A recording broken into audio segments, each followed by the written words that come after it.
ಯೋಜನೆಗಳಿಗೆ ಹಣ ಹೊಂದಾಣಿಕೆ ಮಾಡಿಕೊಳ್ಳಲು ಸಾಧ್ಯವಾಗದೆ ವ್ಯಾಪಕವಾಗಿ ಎಲ್ಲಾ ಕಡೆ ರೇಷನ್ ಕಾರ್ಡ್ ರದ್ದು ಮಾಡುತ್ತಿದೆ ಎಂದು ಕಾರ್ಕಳ ವಿಧಾನಸಭಾ ಕ್ಷೇತ್ರದ ಶಾಸಕ ಸುನಿಲ್ ಕುಮಾರ್ ಕಾಂಗ್ರೆಸ್ ವಿರುದ್ಧ ವಾಗ್ದಾಳಿ ನಡೆಸಿದ್ದಾರೆ. ನಗರದ ಪ್ರವಾಸಿ ಮಂದಿರದಲ್ಲಿ ಮಾಧ್ಯಮದೊಂದಿಗೆ ಮಾತನಾಡಿ, ರಾಜ್ಯದಲ್ಲಿ ಇರುವುದು ಶೂನ್ಯ ಅಭಿವೃದ್ಧಿಯ ಸರ್ಕಾರವಾಗಿದ್ದು ಹಗರಣಗಳ ಸರ್ಕಾರ, ಭ್ರಷ್ಟ ಸರ್ಕಾರ ಎಂದು ಟೀಕಿಸಿದರು. ಸರ್ಕಾರವು ವ್ಯಾಪಕವಾಗಿ ರೇಷನ್ ಬಿಪಿಎಲ್ ಕಾರ್ಡ್ಗಳನ್ನು ರದ್ದು ಮಾಡಿದ್ದು, ಬಿಪಿಎಲ್ ಕಾರ್ಡ್ಗಳನ್ನು ಗುರಿಯಾಗಿಸಿಕೊಂಡು 2 ತಿಂಗಳ ಅವಧಿಯಲ್ಲಿ 11 ಲಕ್ಷ ರೇಷನ್ ಕಾರ್ಡ್ ಇಷ್ಟು ದೊಡ್ಡ ಪ್ರಮಾಣದಲ್ಲಿ ರದ್ದು ಮಾಡಿದ್ದಾರೆ. ಈ ಪ್ರಕ್ರಿಯೆ ನಿಂತಿಲ್ಲ, ಇನ್ನೂ ಮುಂದುವರೆದಿದೆ. ಸರ್ಕಾರ ಇಲ್ಲಿಯವರೆಗೂ ಯಾವ ಸ್ಪಷ್ಟ ತೀರ್ಮಾನ ತೆಗೆದುಕೊಂಡಿರುವುದಿಲ್ಲ. ಇದರಿಂದಾಗಿ ಬಡವರು ಕೇಂದ್ರ, ರಾಜ್ಯ ಸರ್ಕಾರ ಅನೇಕ ಸೌಲಭ್ಯಗಳಿಂದ ವಂಚಿತರಾಗಿರುತ್ತಾರೆ. ಪ್ರಮುಖವಾಗಿ ಆಯುಷ್ಮಾನ್ ಭಾರತ್, ಗೃಹಲಕ್ಷ್ಮಿ ಅನೇಕ ಯೋಜನೆಗಳಿಂದ ಬಿಪಿಎಲ್ ಕುಟುಂಬವು ವಂಚಿತರಾಗಿರುತ್ತಾರೆ.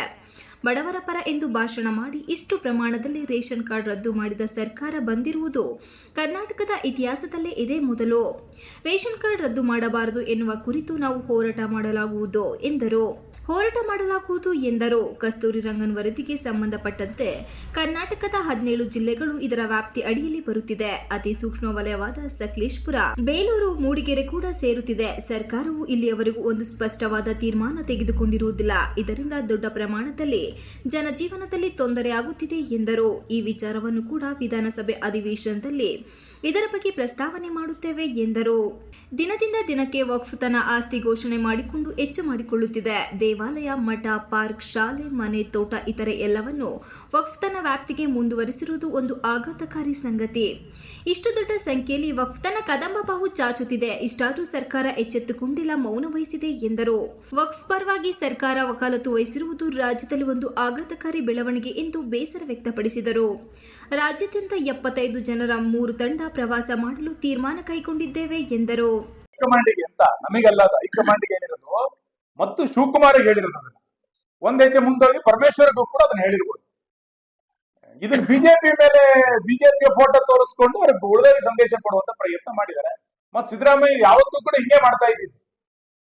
ತನ್ನ ಚೇರ್ ಭದ್ರ ಆಗ್ತಿಲ್ಲ ಅನ್ನುವಂತ ಅಭದ್ರತೆ ಬಿಜೆಪಿಯಿಂದ ಕಾಡ್ತಾ ಇರೋದಲ್ಲ, ತನ್ನ ಕುರ್ಚಿಯ ಅಭದ್ರತೆ ಹೈಕಮಾಂಡಿನಿಂದ ಮತ್ತು ಸಚಿವ ಸಂಪುಟದ ಸಹೋದ್ಯೋಗಿಗಳಿಂದ ಇವತ್ತು ಅವರಿಗೆ ಅಭದ್ರತೆ ಕಾಡ್ತಾ ಇದೆಯಲ್ಲ. ನಾವಂತೂ ಏನ್ ಹೇಳ್ತಾ ಇದ್ದೀವಿ, ನಾವ್ ಹೇಳ್ತಾ ಇರುವಂತದ್ದು ನೀವು ಹಗರಣಗಳನ್ನು ಮಾಡ್ತಾ ಇದ್ದೀರಿ, ಅದಕ್ಕೆ ಜಾಗ ಬಿಡಿ ಅಂತ.